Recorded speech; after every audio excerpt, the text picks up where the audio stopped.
Moltes vegades, després de rentar-nos el cabell, utilitzem condicionadors per tal que el cabell ens quedi més suau i brillant.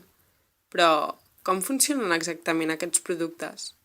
Si observéssim un cabell en un microscopi, veuríem que la part més externa d'aquest, anomenada cutícula, està formada per un conjunt d'escames sobreposades les unes amb les altres. Ara bé, aquestes escames poden aixecar-se, fet que farà que el cabell s'embulli amb més facilitat, ja que les vores esfilagarsades d'una cutícula s'enganxaran amb les d'una altra.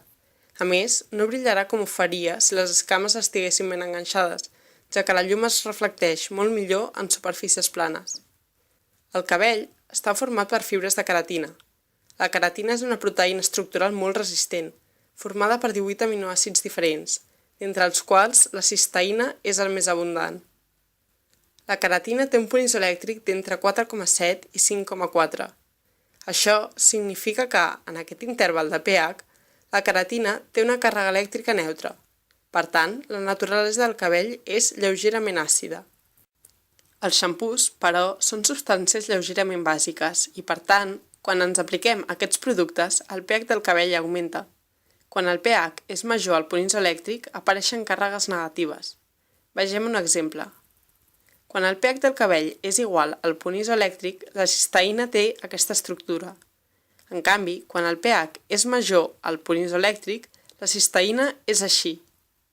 A més, quan ens pentinem, apareixen també càrregues negatives a causa de la fricció amb la pinta.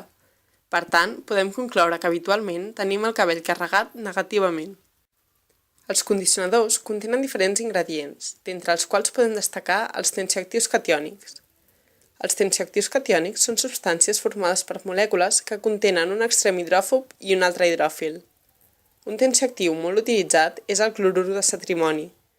Aquest tensioactiu té la cua, és a dir, la part hidròfoba positiva, i el cap, és a dir, la part hidròfila negativa. Al estar els cabells carregats negativament, atrauen a la part positiva de la molècula, de manera que cada fibra capil·lar queda envoltada per un munt de molècules de tensioactiu, que formen un embolcall que protegirà cada cabell. D'altra banda, els condicionadors contenen també reguladors d'acidesa, com per exemple àcid cítric. Aquesta substància, quan està en solució, allibera protons que ajuden a enfortir els ponts d'hidrogen que uneixen les molècules de queratina. Ara ja sabem com funcionen els condicionadors.